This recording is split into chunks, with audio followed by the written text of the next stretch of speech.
देश की सबसे निठल्ली बैंक का तमगा हासिल कर चुकी बैंक यानी एसबीआई पर आज सुप्रीम कोर्ट ने भी अपनी मोहर लगा दी है और फटकार लगाते हुए पूछा कि जो काम दिया गया था उसको पूरा क्यों नहीं किया गया। 26 दिन हो गए, कितना काम हुआ? और साथ ही साथ कल तक का अल्टीमेटम भी दे दिया। क्या है पूरा मामला, ये समझते हैं। नमस्कार, मैं हूं नरिंदर साहनी, आपका स्वागत है ऑब्जर्वेशन ऑफ वर्ल्ड यानी वो न्यूज़ में।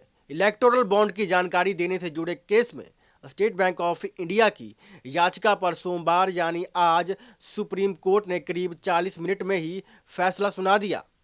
सुनवाई के दौरान जज काफ़ी नाराज और गुस्से में दिखे। एसबीआई ने कोर्ट से कहा, बॉन्ड से जुड़ी जानकारी देने में हमें कोई दिक्कत नहीं है, लेकिन इसके लिए कुछ और समय चाहिए। इस पर सीजीआई जीवाई चंद्रचूड़ ने पूछा, पिछली सुनवाई यानी 15 फरवरी से अब तक 26 दिनों में आपने क्या किया? सुप्रीम कोर्ट की 5 जजों की संविधान पीठ ने फैसला सुनाते हुए कहा कि एसबीआई 12 मार्च यानी कल तक सारी जानकारी का खुलासा करे। इलेक्शन कमीशन सारी जानकारी को इकट्ठा कर 15 मार्च शाम 5 बजे तक इसे वेबसाइट पर पब्लिश करे। अब सबसे बड़ा सवाल यह है कि जो काम एसबीआई 26 दिनों में नहीं कर पाई वो भला एक दिन में कैसे होगा? सुप्रीम कोर्ट की 5 जजों की बेंच ने 15 फरवरी को इलेक्टोरल बॉन्ड की बिक्री पर रोक लगा दी थी।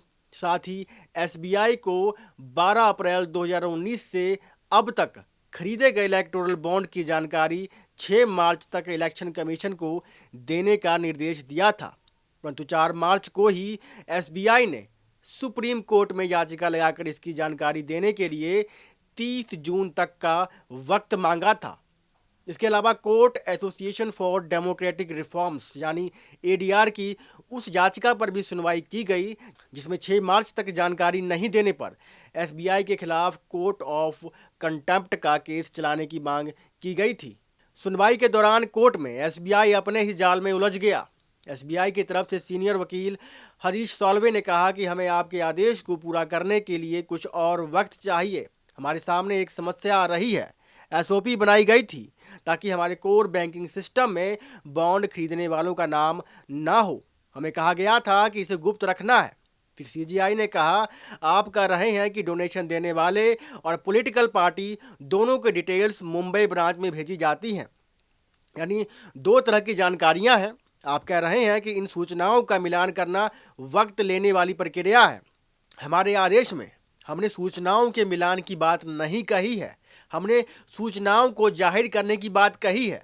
फिर एसबीआई ने कहा, जब बॉन्ड खरीदे जाते हैं तो हम जानकारी बांट देते हैं। सीजीआई ने कहा, लेकिन आखिरकार सारी जानकारी मुंबई की मुख्य शाखा में ही तो भेजे जाते हैं, फिर दिक्कत क्या है? एसबीआई ने कहा कि हम एफिडेविट दे सकते हैं, लेकिन हम आपको नंबर्स की जानकारी देने की जल्दबाजी में गलती नहीं कर सकते। जस्टिस खन्ना ने एसबीआई से पूछा, आप कह रहे हैं कि डोनर और किस पार्टी को डोनेशन दिया गया है, ये जानकारी आप दे सकते हैं। आपकी समस्या सिर्फ दोनों जानकारियों का मिलान करना है। 26 दिन बीत गए, कुछ तो हुआ होगा। बहरहाल 12 मार्च यानी कल तक का इंतजार पूरे देश को है। आखिर एसबीआई कल डेटा चुनाव आयोग को देता है या नहीं, और 15 मार्च को चुनाव आयोग ये सारी जानकारियों को, सारे डेटा को अपनी वेबसाइट पर पब्लिश करता है या नहीं। पर इस पूरे मुद्दे पर आपकी राय बेहद महत्वपूर्ण है। अपनी राय कमेंट सेक्शन के माध्यम से ज़रूर व्यक्त कीजिएगा। धन्यवाद। जय हिंद।